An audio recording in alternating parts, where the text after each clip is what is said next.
Vamos a la segunda sesión de esta tarde.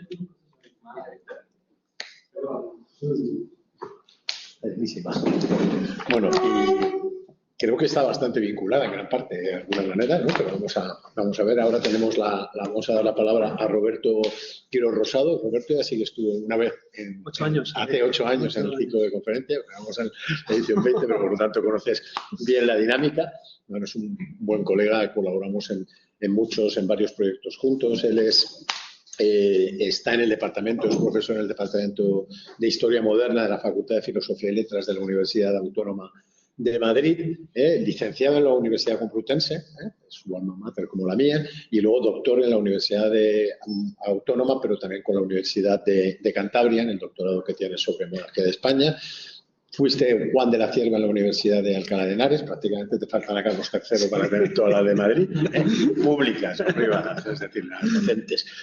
Y bueno, forma parte de varios proyectos de investigación. Es IP de un proyecto que se titula Todo lo vence el dinero, finanzas, agencia y cultura política en torno a los homine novi de la monarquía de Carlos II, financiado por la Comunidad Autónoma de Madrid. Luego es co-IP junto a Antonio Álvarez Osorio, del que hablábamos antes, en un proyecto del Ministerio que acaba de concluir, que se llama Prácticas de Gobierno y Cultura Política, España y América, Europa y América en la monarquía de España, entre 1668 y 1725. También formas parte del proyecto Failure, pero también de otro proyecto que se llama Mermat, ¿no? De la América en Madrid, ¿no? Es decir, tenéis una cantidad de proyectos que no sé ni cómo los podéis gestionar. Él es especialista, sobre todo, como hemos visto, por los temas en los que investiga, ¿no? Sobre el gobierno político de la monarquía, especialmente en la época de finales del 17, principios del 18 y durante la Guerra de Sucesión. Fundamentalmente todo lo que tenga que ver con el archiduque Carlos III, que luego es Carlos III durante un periodo, pero emperador luego Carlos VI, y cómo gestiona los territorios que considera, ¿no? Es este libro muy, muy interesante de la monarquía de Oriente que salió en Marcial Pons, que es un libro fundamental, ¿no?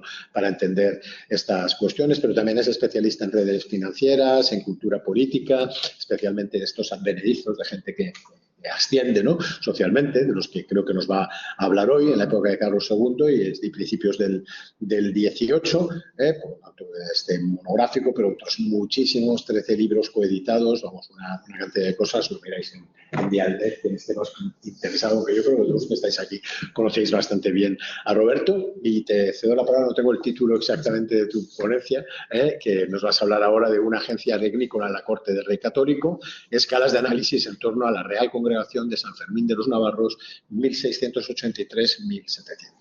Tienes la palabra.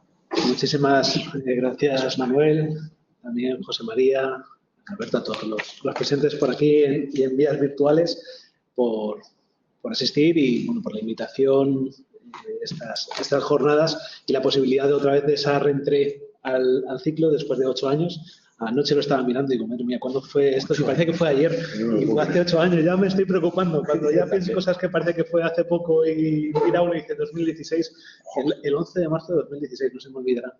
Así que, madre mía, es una cosa bárbara.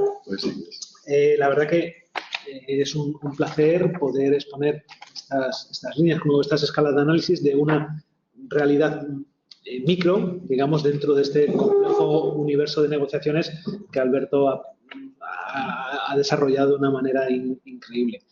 Constantemente aparecían esas referencias, ¿no? al objeto de estudio que voy a presentaros, porque en un espacio que es tan grande como es esta monarquía de los siglos modernos, realmente los modos, las formas, las conexiones y los personajes luego se mueven en círculos bastante estrechos, es decir, es una cosa bastante llamativa, ¿no? Esa corte de Madrid, que parece que lo es todo, ese solo Madrid es corte de Afonso Núñez de Castro, personaje que, bueno, al final he ido rastreando, no es para nada castellano, es igual de judío converso, pero bueno, luego ya él se va blanqueando su nombre, ¿no? Y hace esa vindicación de la corte madrileña, que es la que será reimpresa constantemente durante el siglo XVII para que quede constancia de que efectivamente solo Madrid puede ser corte. ¿Por qué solo Madrid puede ser corte? Porque hay otras tantas que están demostrando, y como evidentemente, en los estudios sobre el policentrismo demuestra que hay espacios por tradiciones, por coyunturas en los cuales emergen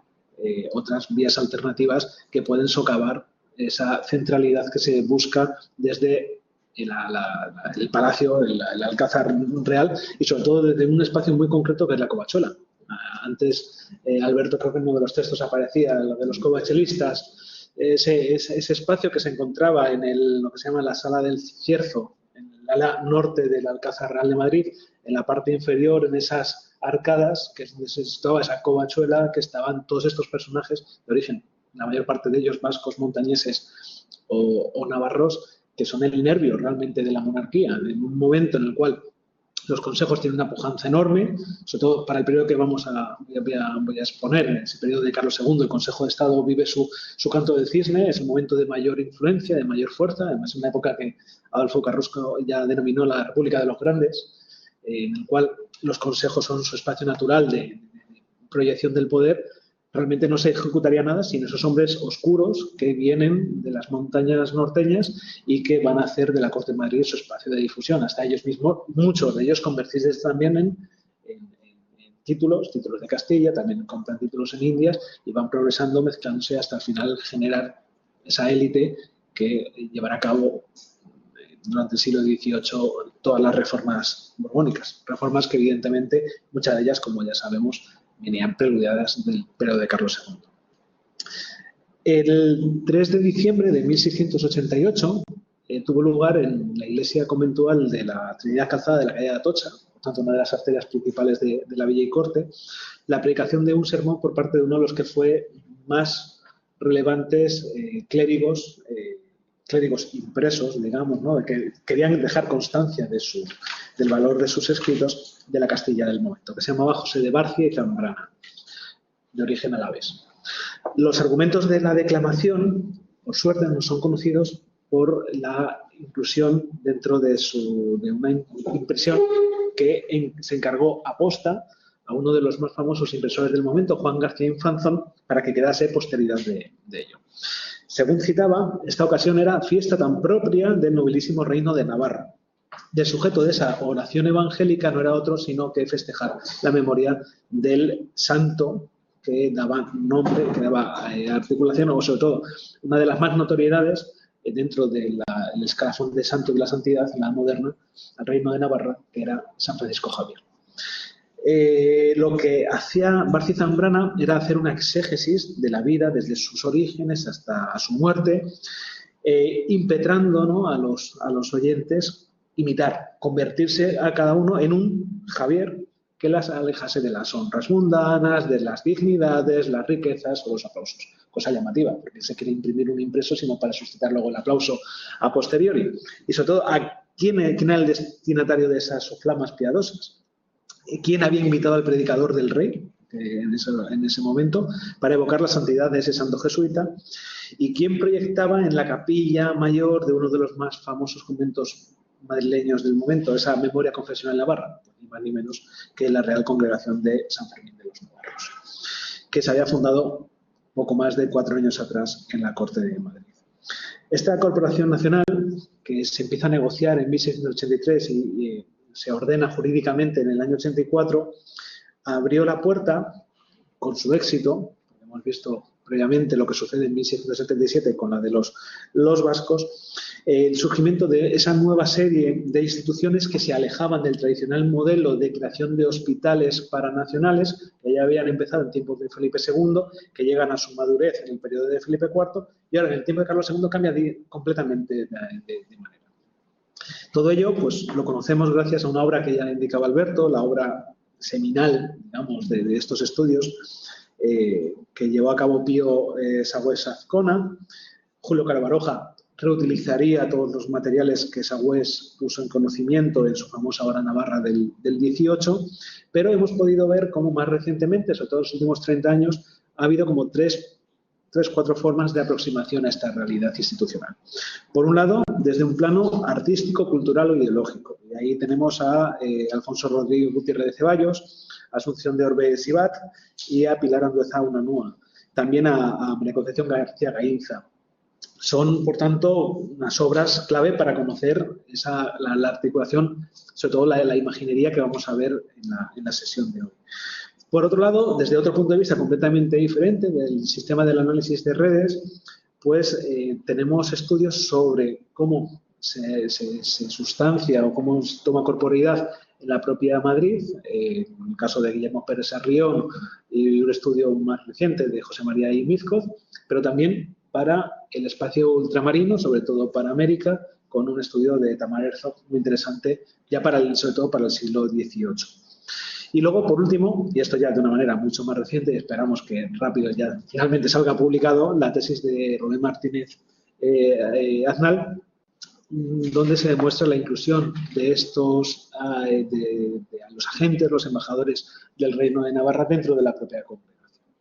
Sin embargo, lo que no se ha prestado prácticamente atención o ha pasado muy, muy desapercibido son las lógicas festivas, el día a día de esta institución confesional y sobre todo cómo se dota de publicidad, cómo se están gestando realizaciones plenamente barrocas por los elementos que han quedado hasta el día de hoy, qué temáticas eran las que se desplegaban en los sermones.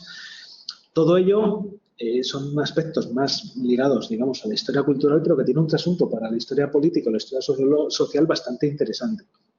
Y sobre todo porque lo que he podido analizar a través de las fuentes de la propia Real Congregación, pero de otras alternativas, es la consideración de esta Real Congregación, tanto como también decía Alberto para la de San Ignacio, como un espacio de una agency, de una agencia que quedase clavada en el corazón de la Villa y Corte de Madrid y que, sobre todo, sirviese para, dentro de todas las distintas naciones que están conformando, que están viviendo, que están compitiendo en la Corte, pues es que tengan un espacio fundamental. Es decir, que no sirva solamente para recordar que aquí está el Reino de Navarra, sino que gracias a todos estos instrumentos de la piedad de sus congregantes permitiese dotarlo de una preeminencia, una presencia constante en ese espacio.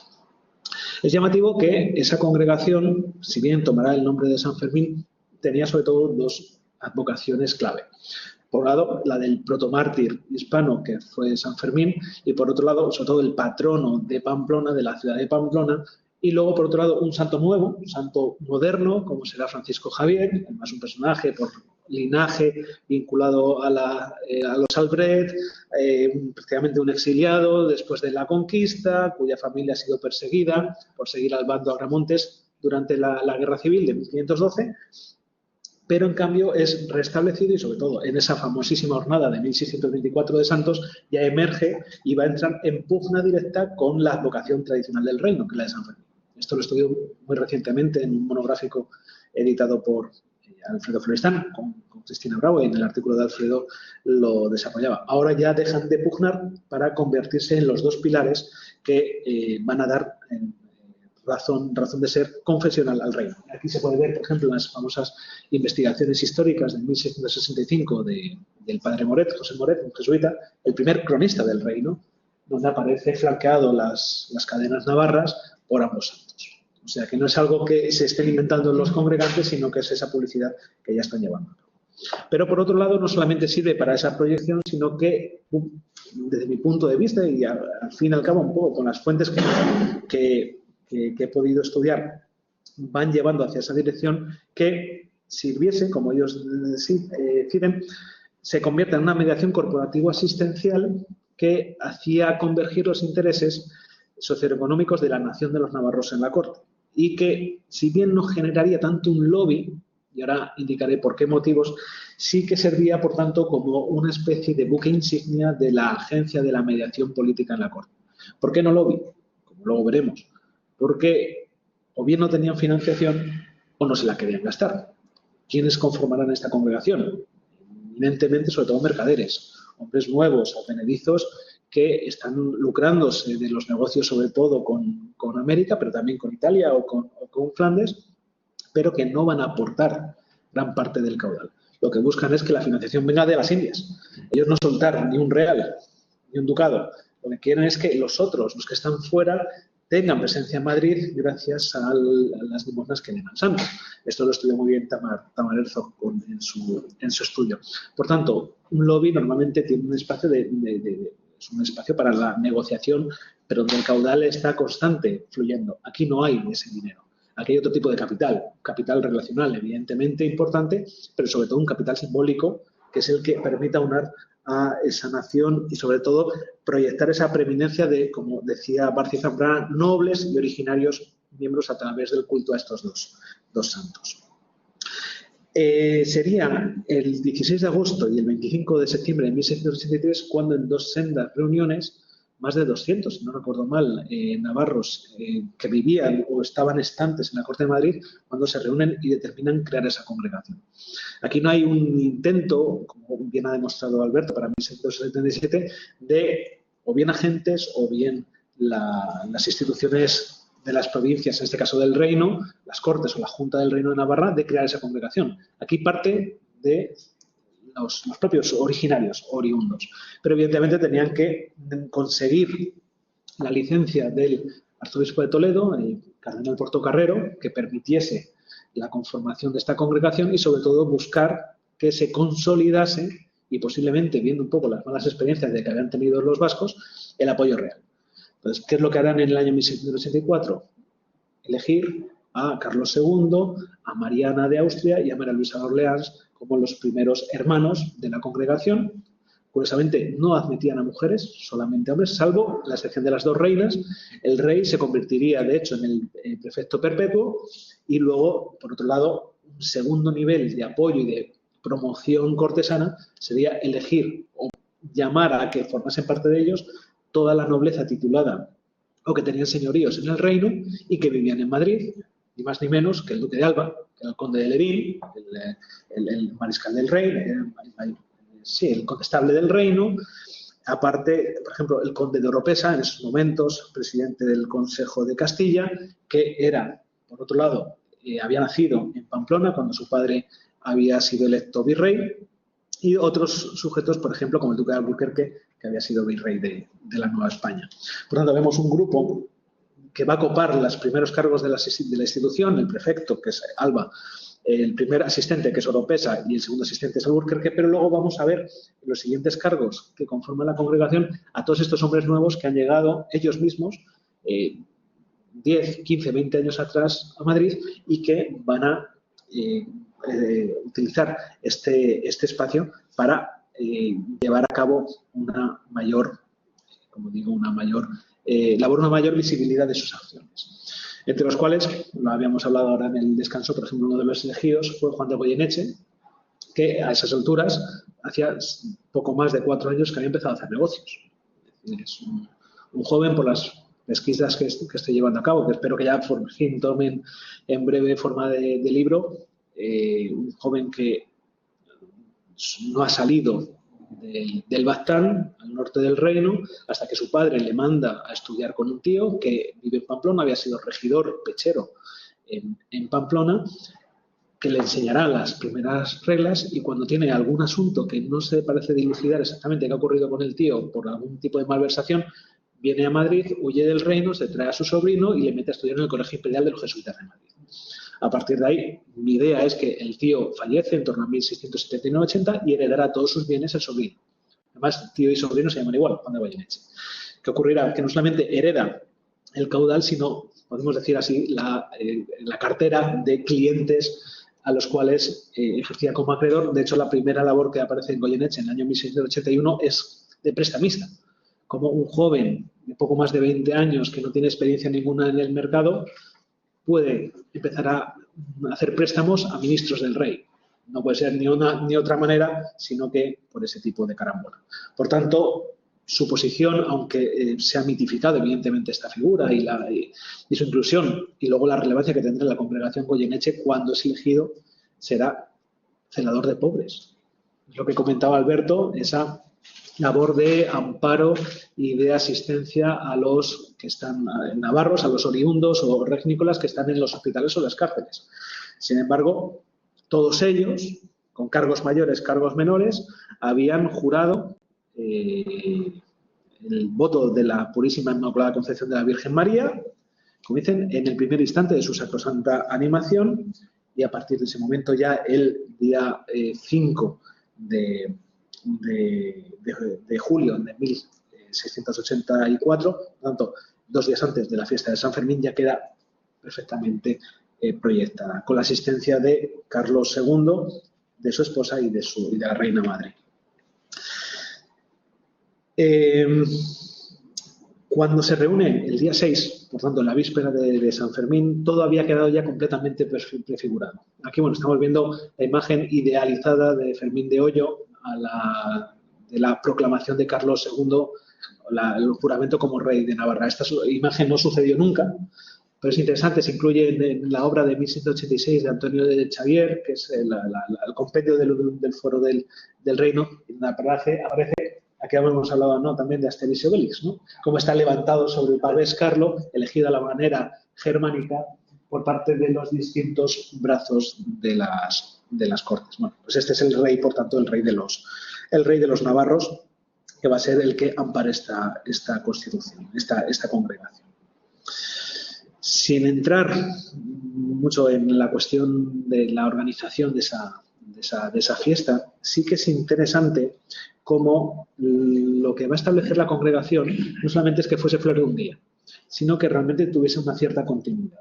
Y para ello, dado que no constan, no poseen ningún bien propio adscrito a la congregación, no tienen prácticamente caudal ninguno, lo que hacen es, primero, vincularla a un convento, de tal manera que ahí se les permitiese durante X años poder llevar a cabo las labores confesionales de la misma, que se fijase un espacio concreto que permitiese suplir al que había sido erigido en ese convento de la Trinidad Calzada de la calle Atocha, y sobre todo, más que nada, es buscar a otra persona de la corte que sirviese de amparo económico al mismo, y no elige ni más ni menos que a Pablo Espínola Doria, al tercer marqués de los Balbases, que era el patrón del convento de la Victoria, pidiéndole que se le cediese uno de los altares colaterales que permitiese, por tanto, dejar de manera fija y perenne un altar al culto de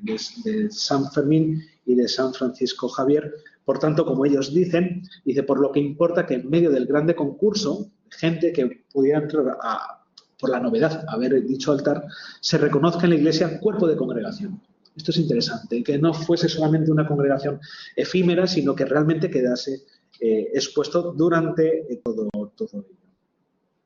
La situación de la congregación económica, según los datos que nos ofrecen sus propias actas y sobre todo la circulación de oficios entre los distintos miembros oficiales que la conformaban, pues al principio de 1685 era penosa.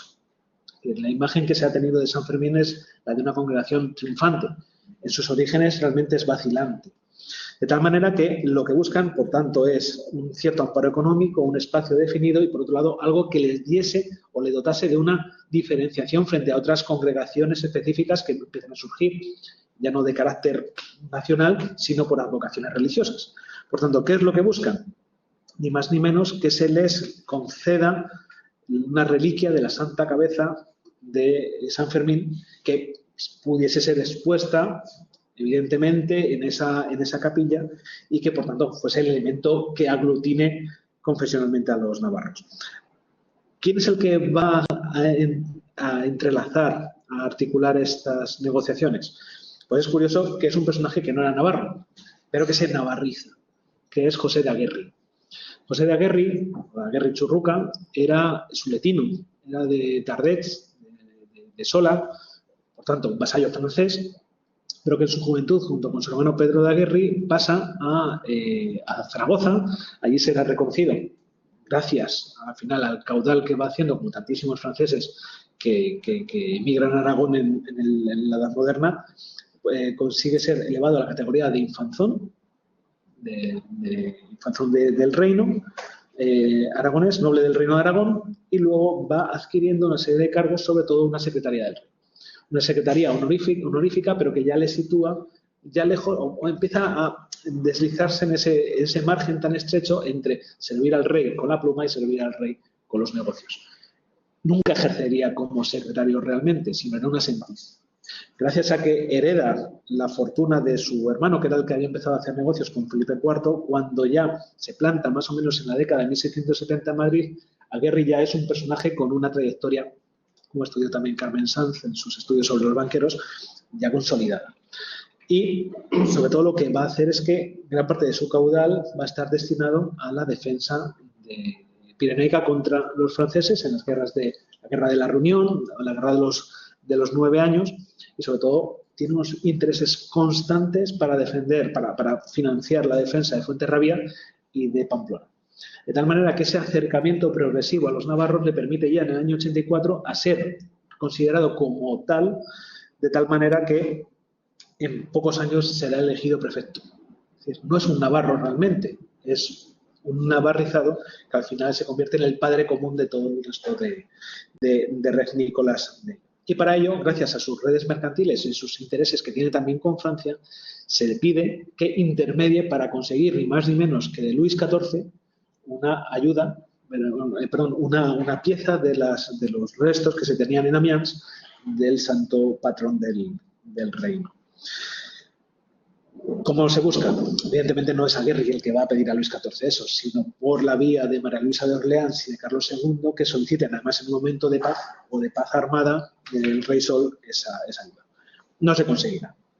Por tanto, ¿qué es lo que tienen que hacer los navarros? Buscar alternativas. ¿Y qué alternativas por qué pasan? Entronca directamente con lo que ha explicado Alberto. Negociar con las instituciones regnícolas que tienen capacidad para poder dar una gracia, y es por tanto con los que hablan directamente es con el Concejo de Pamplona, que es el propietario, curiosamente, de las reliquias de San Fermín, no el arzobispo. Por tanto, gracias a todos los vínculos que tienen en el reino y, por otro lado, de una manera inmejorable, poder proyectar mejor los intereses del Concejo de Pamplona y del propio obispo, ni más ni menos que van a solicitar de manera de embajada la propia congregación. Por tanto, ya no vemos embajada de reinos, embajada de reyes, sino también hasta de congregaciones, pedir formalmente a Pamplona que se le concediese esa reliquia. Mientras tanto, lo que van a articular, mientras que se consigue esa reliquia, es movilizar a todos los congregantes que tengan ascendiente en las casas reales para que en las siguientes fiestas que se fueran a desarrollar contasen con la mejor música y con los mejores sermones. Aquí es una competición constante en la que van a establecerse en estos años 80, años 90, sobre todo, por ejemplo, luego con la congregación de los alemanes. Es decir, la competición, valga la redundancia, confesional que existe en Madrid es amplia. Hay numerosas órdenes religiosas, numerosos conventos y vemos en muchas ocasiones pugnas por esa difusión, esa calidad de los oficios que se están proyectando a la comunidad. De hecho, por ejemplo, de lo que se nos va un poco de este tema, pero también en articulación institucional es el actual Colegio de Abogados de Madrid. Ya forma desde el siglo XVI, tenía una junta específica y tenía también advocaciones ligadas a ello. Entonces, los propios abogados de Madrid tenían colegiados, tenían una serie de festividades para las cuales contrataban a los mejores músicos de la villa. Es curiosísimo, los musicólogos no han tocado esos papeles, que están en libre acceso. La verdad que si hay alguien aquí interesado, no se puede meter en ello. Es decir, las descripciones tan barrocas que dicen de las músicas que hacían a la gente elevarse sus espíritus, suspenderse, algo así, una especie de apoteosis, ¿no?, del catolicismo barroco místico dentro de la congregación, del Colegio de Abogados de Madrid. Pero bueno, eso mismo ocurre en la congregación de los navarros. ¿A quién utilizan?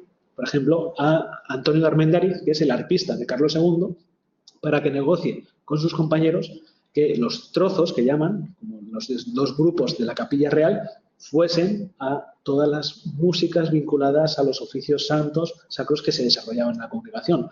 Las misas, las siestas que llamaban, todo ello que, por tanto, estuviese bien dotado de la mejor música de ello. Cuando había dinero, esto es una cosa muy interesante, pues no solamente contrataban a uno de los trozos de música, que además es un concepto más de la extramilitar, es decir, de la milicia. Los trozos son los trozos de caballería. Aquí es lo mismo, el trozo de un músico y el trozo de otro, pues si había suerte, contratamos a los dos y que tenga más promoción.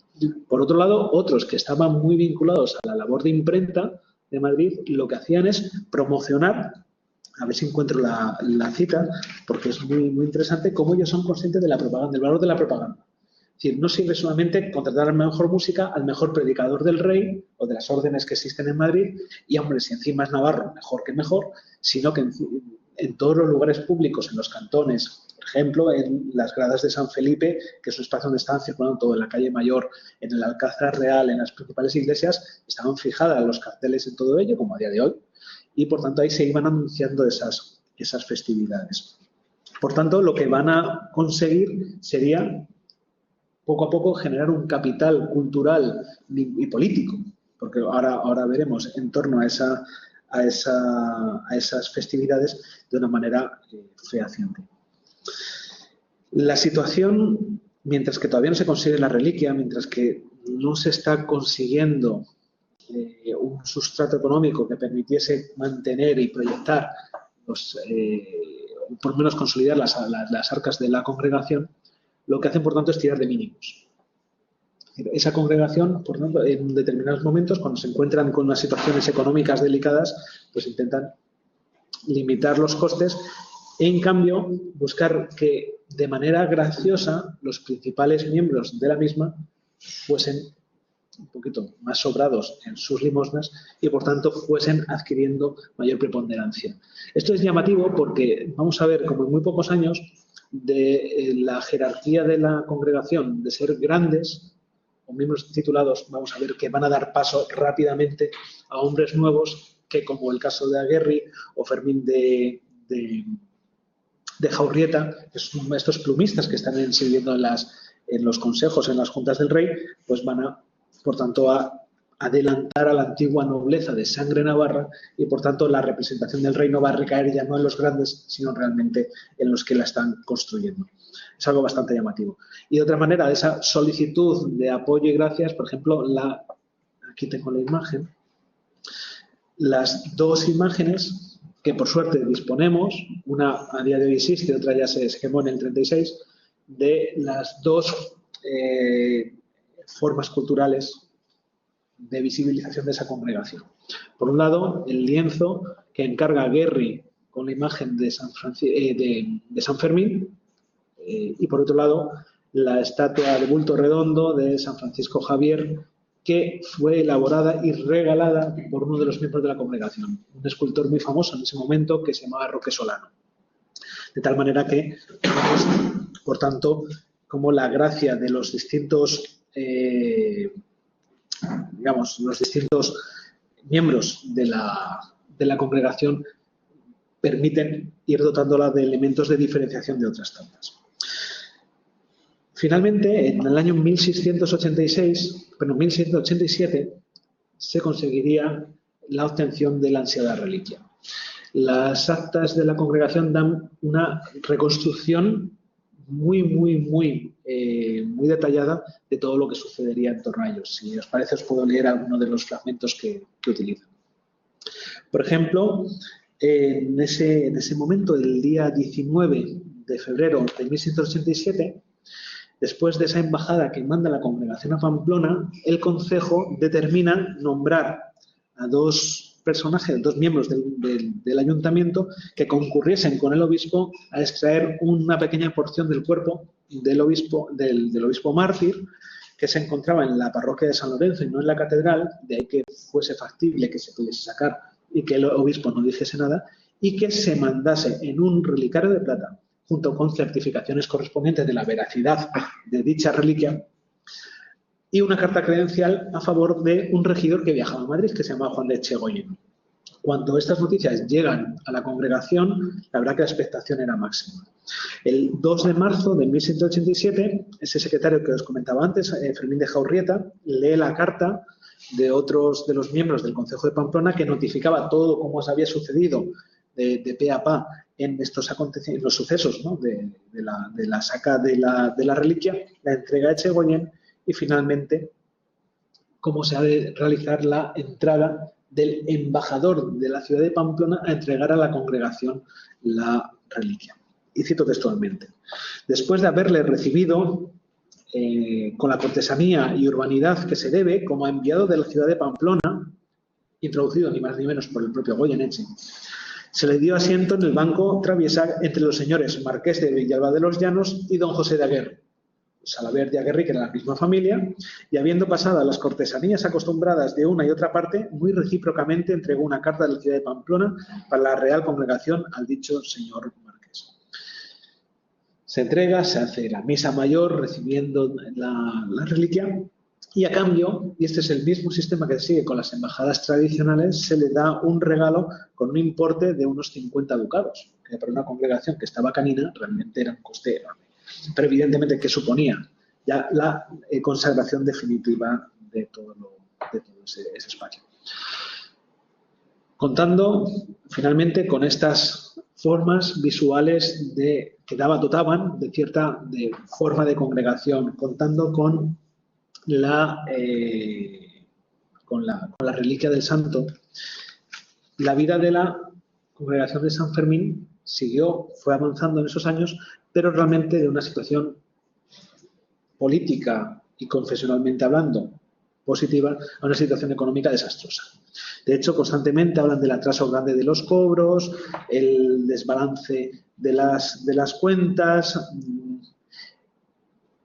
Hablaban y citan con alguna variedad, o sea que discutían constantemente todos ellos porque no sabían cómo hacer para mantenerla a coste y sobre todo, más que nada, porque habían empezado a recibir distintas mandas testamentarias y les entregaban efectos de la Villa de Madrid o de otras ciudades, deuda pública de esas ciudades que, como ellos dicen, son de mala calidad y que realmente no terminaban por cobrar.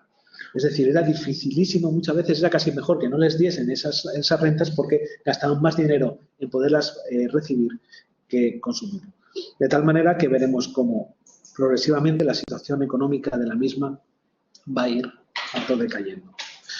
En contra, pese a lo que parecía, por tanto, irremediable el declive de la misma, vamos a observar cómo en la década de 1690 será, por tanto, la conjunción de determinados individuos, de determinados intereses, de determinados individuos, sobre todo hombres de negocios o plumistas del rey, para mantenerla, hacerla reflotar y, sobre todo, que la congregación sirviese como plataforma para su propia proyección social. Es decir, lo que hemos visto que en origen era realmente un espacio de promoción de la figura de estos santos, que realmente es el trasunto de la santidad y de la importancia, la preeminencia del reino dentro de esa monarquía católica, vemos cómo al final se sirven los distintos miembros para obtener, por tanto, todo ese, digamos, como ellos dicen, los milagrosos beneficios que lograría la Junta de la Congregación en su mera supervivencia. Para ello serían precisos la unión de dos elementos. Por tanto, que realmente llegase la plata de América y, por tanto, vamos a observar cómo constantemente en las actas de la congregación, en las cartas que se conservan y en los listados, que esto es un elemento interesantísimo, vamos a ver cómo realmente quien la sostiene son los emigrantes que están en los dos virreinatos del Perú o de la Nueva España y, por otro lado, la distinta labor caritativa de esos prefectos o asistentes para realmente comprar, y es lo que están haciendo, están comprando su cargo. De tal manera que aunque suelen ser elegidos anualmente, qué casualidad que, por ejemplo, en el caso de Aguerri, durante varios años seguiría siendo él, sobre todo hasta su muerte, el prefecto. Y cuando muere Aguerri, será su sobrino, pero su yerno, el que hereda ello. Y cuando ha muerto al poquito tiempo, ¿quién será el prefecto, al menos interino? Goyeneche. Es decir, el mismo clan, el mismo círculo de interés, el que va a copar la institución. De hecho, por ejemplo, vemos en el año 1696, cuando se veía que no llegaba a Sevilla el caudal de la flota de Indias, que venía mandado con el apoyo del Consejo. En el Archivo General de Indias se conservan los decretos del rey a los oficiales de la Casa de Contratación, permitiendo que fuesen determinados religiosos a los reinos de Indias para ir percibiendo las rentas que en las mandas testamentarias o las limosnas ordinarias se iban haciendo a favor de la congregación. Por tanto, están francas de pagos de determinados impuestos estas tasas. Por tanto, mientras no llegaba, vamos a encontrarnos como el 18 de marzo del año 96, el que había sido primero secretario, ahora ya es consiliario, Fermín de Jaurrieta, el tesorero Bernardo de Mendiri, que es uno de los más importantes mercaderes de sedas de Madrid, y el secretario Miguel Eugenio de Vértiz, que es otro también un secretario de Carlos II, requieren una nueva limosna para todos los congregantes que están en la villa y corte. Muy pocos son los que pagan, realmente. Entre los cuales aparecen José de Aguerri, el primer marqués de Valdeolmos, con 11.000 maravedís, Juan de Goyeneche y el propio Bernardo de Mendiri con 3.300 o 1.500 Esteban de Lastiri, que era otro mercader que acababa de comprar la tesorería del Consejo de las Órdenes. Es decir, vamos a ir viendo cómo no podemos considerar estos caudales como una mera limosna, sino por otro lado como una vía alternativa para a esa labor venal que están haciendo para promocionarse en todo ello. De tal manera que observaremos esos años finales del reinado como, por un lado, y si nos atenemos exclusivamente a las fuentes impresas que tenemos de los distintos sermones que se iban publicando por parte de impresores navarros en la Corte de Madrid, como el Sebastián de Armendáriz, que es el librero de Cámara del Rey, o por otro lado Antonio Bizarrón o Bizarrorena, que es otro baztanés, que es uña y carne con Juan de Goyeneche en la Gaceta de Madrid. Por tanto, vemos esa doble vía, cómo la proyección hacia afuera es de un éxito constante, mientras que si uno se desciende a analizar las actas y las cuentas, realmente vemos que es un fracaso sin ningún paliativo. De tal manera que no quiero alargarme tampoco mucho más en este asunto, sí quería detenerme a final del año de 1700. Cuando se estaba organizando la festividad de San Francisco Javier para el mes de noviembre, fallece Carlos II. Por tanto, la congregación en esos momentos previos estaban debatiendo sobre a quién de los miembros de la élite eclesiástica navarra afincada en la villa y corte o en cercanías, Alcalá de Henares, en el Colegio Máximo de los Jesuitas, o en Valladolid o en Salamanca, a quién llamar para hacer las predicaciones. No hay un real. No saben a quién poder llamarlo porque realmente no tienen con qué financiarlo. Pero llega la noticia que Carlos II ha fallecido. Curiosamente, Goyeneche, que había sido agente, después de todas estas embajadas, había sido agente de la ciudad de Pamplona en Madrid, pagado por la propia ciudad, se encarga de mandar una carta avisando a la ciudad, cuando ya sin que le paguen, ya por motu propio, para decir que ha muerto Carlos II y va a gobernar Felipe V de Austria y Borbón. Ojo, es una cosa bien llamativa en esos años cómo escondemos las maneras. Así que cuando se tiene constancia del fallecimiento del rey, el 14 de noviembre de 1700 se abre una junta particular que casualmente, más de 15 años después, vuelve a acoger a grandes de España a títulos, distintos ministros que formaban parte de la congregación y que ni siquiera pagaban las cuotas, vuelven a estar otra vez en la junta grande que se organiza para determinar los pasos que se tenían que seguir, sobre todo para prevenir las honras del difunto soberano. Y citan, se determinaron por su innato celo y afectuosísima devoción al Rey nuestro Señor, que sea en gloria, se determinarían para el 23 de diciembre.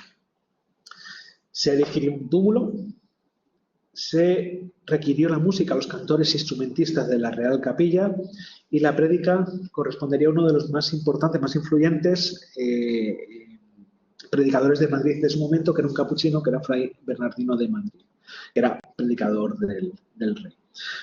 Gracias a las actas sabemos esos detalles, pero lo que más importante es que ese bizarrón que os hablaba previamente imprime, por orden de la congregación, la parentación fúnebre que en las reales exequias del Rey nuestro Señor, don Carlos II, que está en gloria, se hicieran en Madrid. Es muy interesante porque si leemos toda la retórica barroca que está dentro de ello, lo que va a hacer, al igual que en otros sermones impresos, es vincular estrechamente la memoria del difunto a la constancia de los navarros y el aporte a la conservación de su propia monarquía. Con ello, por tanto, esa congregación que económicamente es inviable, que ven que no funciona, ese en vez de la hora navarra, no es una historia de un triunfo, vemos que propagandísticamente y gracias a la imprenta sí lo conseguiría.